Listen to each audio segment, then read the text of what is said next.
Substitution method, let us learn another method where integrals will be of these types.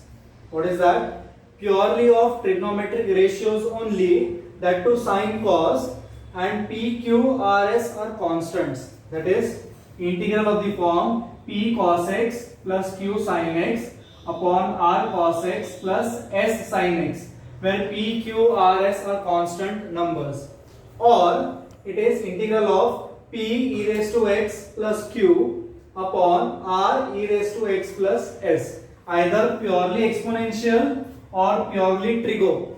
So in this case, what we do, we write numerator as a constant into denominator, d stands for denominator, plus b another constant into d dash. D dash means derivative of denominator. So here n stands for numerator, d stands for denominator, and d dash matlab derivative of denominator. Okay, derivative of denominator. Let's understand with help of an example what is the benefit of doing it like this. Okay, remember, the moment I write numerator like this, I am not changing the question, I am just modifying it. So let's take one example. I have integral of sin x plus 2 cos x, 3 sin x plus 4 cos x dx. So what will I do? I'll write my numerator as a times denominator. What is my denominator? 3 sin x plus 4 cos x plus b. What is the derivative of denominator? 3 sin x का 3 cos x, 4 cos x का minus 4 sin x. Correct? Now I'll multiply the constant inside. ठीक है? तो sin x plus 2 cos x क्या आएगा ये? 3a. I am taking sin x common from both. तो क्या आएगा? 3a sin x minus 4b sin x. So it becomes 3a minus 4b sin x. यहाँ पर क्या आएगा? 4a cos x plus 3b cos x. ठीक है? We know that by equality sin x का कोएफिशिएंट जो राइट साइड में है, it should be same as left side. Same for cos के लिए भी same होना चाहिए. That is, I got 3a minus 4b coefficient of sin x. यहाँ पर कितना है? 1. Similarly, 4a plus 3b कितना आएगा? 2. So 4a plus 3b कितना आएगा? 2. Now let us solve it simultaneously. So how will you do? You will multiply this by 3, this by 4. So 9a minus 12b equals 3. 16a plus 12b equals 8. Equation 3, 4. I'll add them. तो कितना आएगा? 25a equals 11. Therefore, I got a as 11 by 25. ठीक है? Now my task is to find b. Substitute here. 33 by 25 minus 1 equals 4b. कितना आएगा? I'll get b as 2 by 25. Okay? So क्या फायदा हुआ? I got a, I got b. It means I can write my numerator as this complete part. So if I write this way also, and if I simplify, again I'll get my numerator. So let us write. So my integration becomes now integration numerator. क्या है numerator? A into d. What is a over here? 11 by 25 into d. d कितना है? 3 sin x plus 4 cos x plus b. b कितना है? 2 by 25. Derivative of denominator क्या है वो? 3 cos x minus 4 sin x. And denominator is 3 sin x plus 4 cos x. Now what will I do, I will give denominator to both of them. क्या करूंगा मैं, denominator दोनों को दूंगा। क्या हो जाएगा 11/25, ये डिनोमिनेटर और ये डिनोमिनेटर कट हो जाएगा, so what is left dx plus 2/25 बाहर लिया, ये डेरिवेटिव है और ये क्वेश्चन है, that is f dash upon f of x, if you remember, so it is 3 cos x minus 4 sin x upon 3 sin x plus 4 cos x, ठीक है।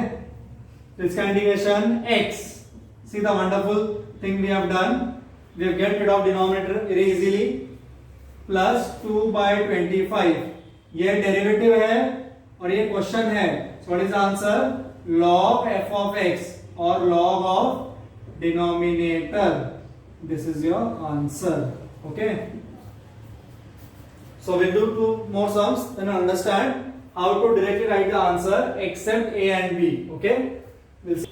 Now children, this sum is similar to this, but we need to make it. I want my terms as sin and cos only, so see here, how will I make it, this will be written as 2 plus 3 tan can be written as sin x upon cos x, ठीक है। I cross multiply here only, तो ये हो जाएगा 2 cos x और cos x ऊपर भी जाएगा, so it becomes here, no problem if sin x is not there in numerator, ठीक है।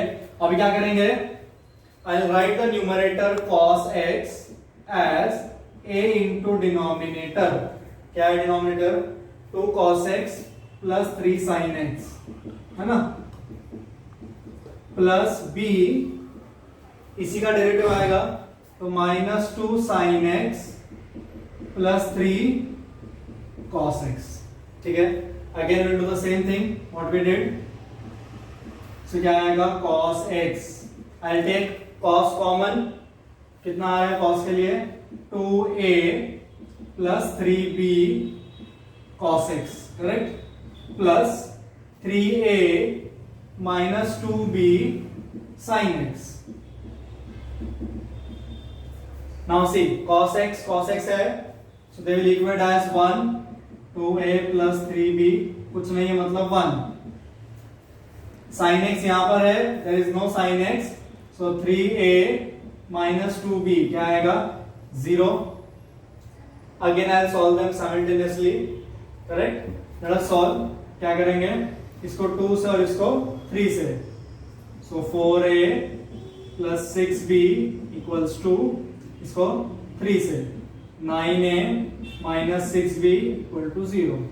Again I'll add them, तो क्या आएगा 13a is equal to 2, therefore a becomes 2/13, ठीक है। सब्स्टिट्यूट a कितना हो जाएगा 4/13 minus 1 equal to -3b, तो b आएगा 3/13, therefore I get b as 3/13। The moment you get a and b, it will become very easy for you to write the answer। क्या answer आएगा, I'll tell you, always the answer is ax plus b log denominator, this is the answer of this integration, ax plus b log denominator। Let us verify by writing everything in detail। Now my integration becomes a into d, d कितना है 2 cos x plus 3 sin x, इसको denominator अलग से देंगे, 2 cos x plus 3 sin x plus b, b कितना है 3/13, derivative upon question, so -2 sin x plus 3 cos x upon denominator 2 cos x plus 3 sin x, ठीक है। तो cut this will become 2/13 dx का integration x, so see ax plus b, b कितना है 3/13 log denominator, क्या है denominator 2 cos x plus 3 sin x, understood? Yes, I'll not take more examples on this, we will practice examples from exercise। Now I'll take one sum based on this, okay, and then end this type of sum। Okay, now same sum, same approach, only instead of trigonometry I have e raised to x.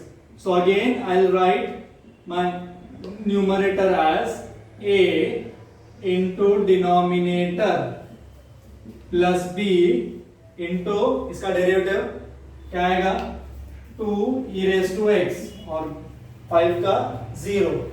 Again equating LHS and RHS. सो यहां पर भी है, यहां पर भी है. क्या आएगा 2a plus 2b e raised to x minus 5a. Therefore, see constant कितना है -5 है, कांस्टेंट कितना है -25. So minus 5a equals -25. Therefore, very good thing is I easily get a, है ना? Now also I know 2a plus 2b कितना आएगा? If I compare 4. Yes. Therefore a plus b कितना आएगा? 2. a कितना है 5. Therefore b कितना आएगा? -3. Understood? So I got a and b. Again, you know the answer is ax plus b log denominator. I am writing directly, but exam you have to write the steps. क्या आएगा a x plus b. b कितना है -3 log denominator, that is 2 e raised to x minus 5 plus c. Understood? Yes. I'll take one more sum. Okay, and then we'll stop this type of sums. Suppose we have integration of 3 e raised to 2x plus 5,